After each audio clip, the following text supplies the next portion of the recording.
and happy World Rainforest Day. It's a delight to be with you today. My name is Kristian Noll, and I am serving as the chair of the Faith for Earth Youth Council for the term 2024 to 2026. And I'm delighted to be hosting this conversation with Vasu Bandhu, who is one of the co-chairs for the same term. Thank you very much, Vasu, for joining us. Given that it is World Rainforest Day, we want to draw attention to the role of faith that's being played in rainforest conservation efforts globally, and especially the role of young people of faith. And yourself, you have been involved in some of that conservation work. So this is an opportunity to engage in discussion about how members of the Faith for Earth Youth Council are involved in rainforest conservation. So Vasu, thanks so much for joining me today. It's really great to be talking about this topic. Could you maybe start with introducing yourself, what your role is, particularly within the Faith for Earth Youth Council, as well as in Religions for Peace, which I understand is the organization you work with, or one of them. And importantly, for this specific event, the Interfaith Rainforest Initiative. Yes, thank you so much, Kristian. Thank you for your leadership. We are very happy to having you as our chair for the Faith for the Earth Youth Council for the United Nations Environmental Program. And I'm serving together with you as a co-chair for the council. I also serve from North America on the International Youth Committee of Religions for Peace.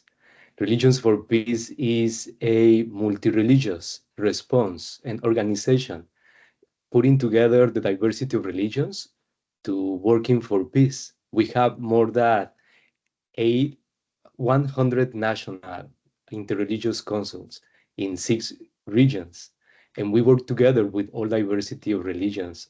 Part of the work that we do is collaborating on the Interfaith Rainforest Initiative. For more than 50 years, Religions for Peace have been working together for peace. That's amazing. And could you speak perhaps a bit more about the Interfaith Rainforest Initiative? What is it? Where was it conceived? What is the work that initiative has been doing recently? Yes, the Interfaith Rainforest Initiative is a partnership between diverse organizations, including the United Nations Environmental Program, the Parliament of the World's Religions, Religions for Peace, the World Council of Churches, among others. And the purpose of the Interfaith Rainforest Initiative is to unite people of diverse religions to end tropical deforestation. The Interfaith Rainforest Initiative brings the commitment and influence and moral authority of religions and religious leaders to efforts to protect the world's rainforests and the indigenous peoples that serve as guardians of the rainforest. And what does that look like practically? I mean, in terms of the work that's being done, is it primarily engagement with these individuals and these communities? Is it the production of, I don't know, toolkits to sort of guide activities and engagement with faith communities? What does this work look like in particular?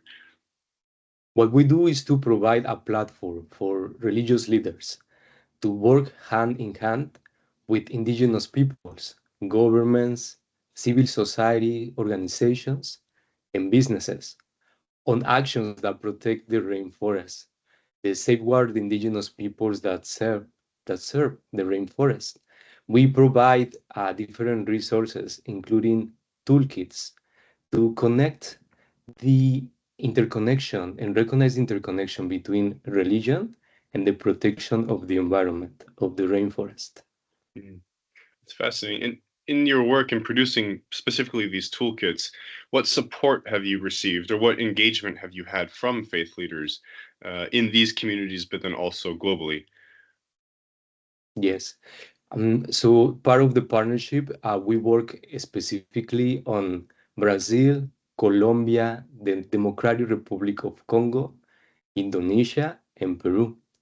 The faith toolkits have the purpose for accessibility also. The faith toolkit is provided in Spanish, Portuguese, and English. And the diverse religions are really commitment to work for the protection of the environment. The toolkits and all the resources that the Interfaith Rainforest Initiative provides is also an opportunity for welcome the engagement of all organizations, institutions, religious institutions, individuals, and all people of faith to create awareness on the protection and restoration of the rainforest. In my personal experience, I have seen the engagement and the participation of religious leaders from diverse religions on this. That's fantastic. I'm wondering if you could speak a little bit more about that engagement in your experience. How is faith part of rainforest conservation, preservation, and restoration as well as you've pointed out? Yes, last year during the Parliament of the World's Religions in Chicago, Religions for Peace, together with Green Faith, with um, Yale Forum of Religion and Ecology, and other partners, we present the Interfaith Rainforest Initiative to all the participants, together with very and various initiatives that the initiative have been working. For example, the production of documentaries to create awareness into the diverse religions and communities, and also the participation of youth. During the presentation, we have the leadership and participation of youth who have been working actively in Brazil and Latin America on the protection and restoration of the rainforest. So I consider very important that part, how youth is learning from the older generation to continue with this work, and how the older generation is putting their trust and is supporting the youth to continue this work. Mm. No, that's a fascinating observation. Really important to the work of this council too, is fostering that intergenerational collaboration on, particularly within faith communities, on preserving, in this case, rainforests. I'm wondering if you could speak a bit more to what that looks like in terms of what are these faith communities and these faith leaders actively doing on the ground, both to engage youth activists and young people of faith as well, but also to achieve their goals of preserving, restoring, and protecting the rainforest. So, what does that look like concretely in your experience? Yes, so the initiative provides an opportunity to create dialogue and conversation in specific regions and countries, as Brazil, Colombia, Peru, and many others.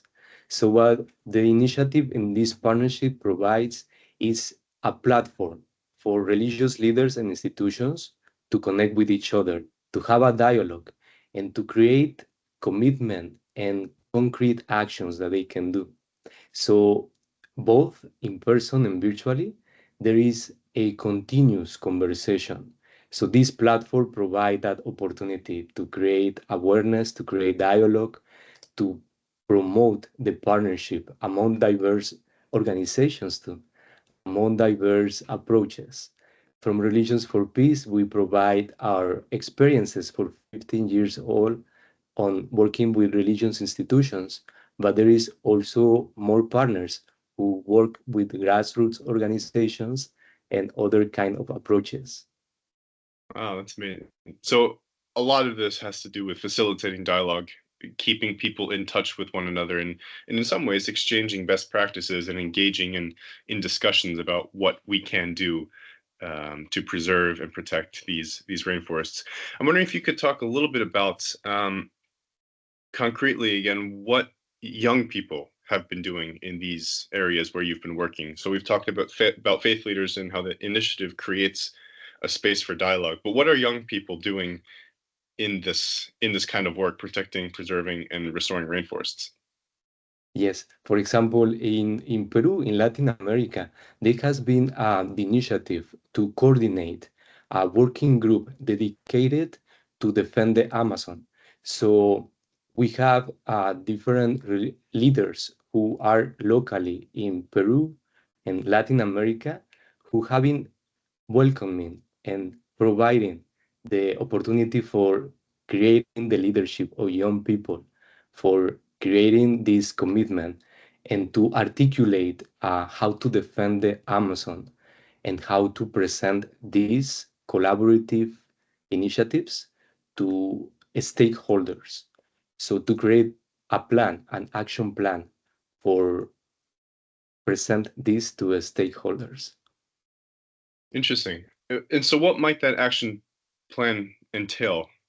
What sort of steps are faith leaders in these discussions encouraging young people to take actively in their mission to preserve the rainforest? Yes, part of the actions that also we see of the participation of young people is to pass all the leadership and give the opportunity to the youth to also be the leaders of these initiatives, um, to support the youth with creating opportunities of learning, to transmit all the learnings that older people have do for many years, so the youth can continue with this work.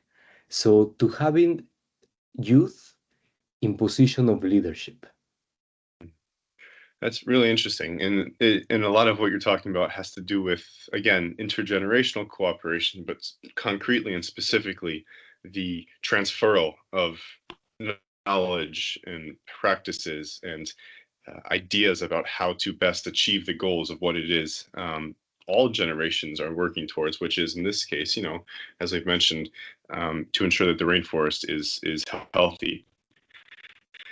That's a really, really fascinating thing. And I'm wondering if you could speak a bit more about how, or the impact, how the engagement of young people and how this intergenerational model of discussion and dialogue and the facilitation of best practices and these discussions, what impact that's had on conservation efforts in the communities where you have been working through this initiative. Yes, I find very important how young people is creating awareness to our generation.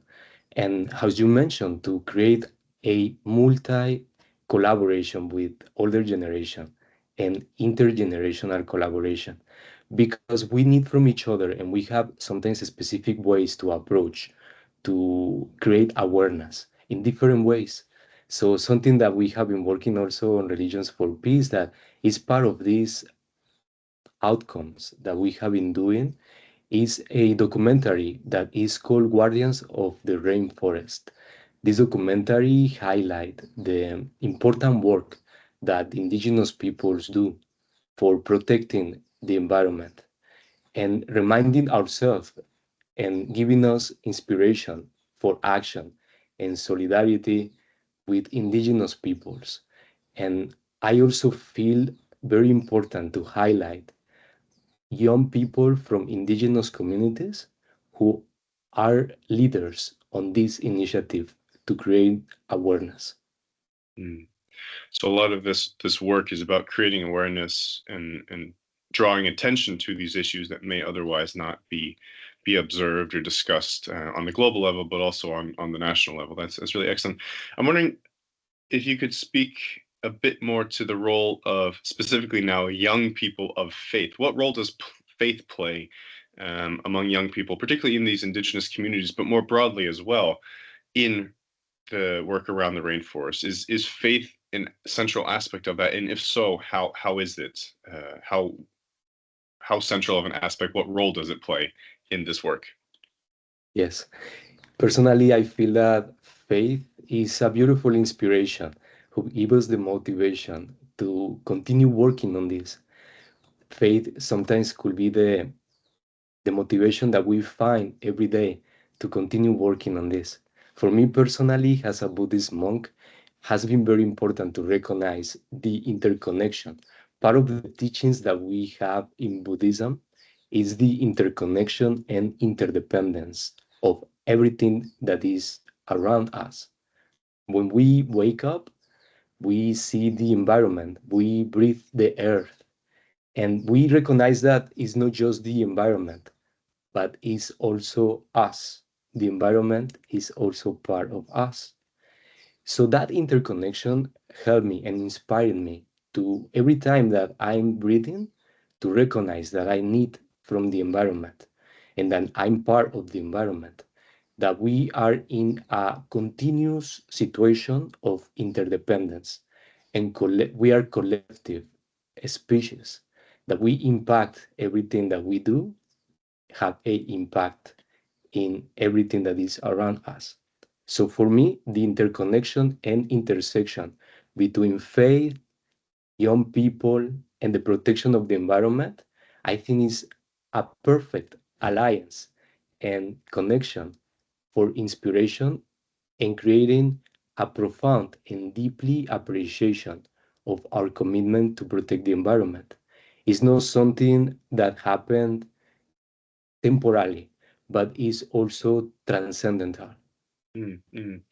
No, that's beautiful, and I find the same thing for my own tradition, which is Christianity. How there is a recognition that we are part of a creation that is worth preserving and taking care of, in a way that perhaps many other faiths, as you've just demonstrated, also view, and in a way that perhaps counters the narrative of this just being about us and this just being about the preservation of our species, but rather of the whole of creation. I think that's a really powerful demonstration of that.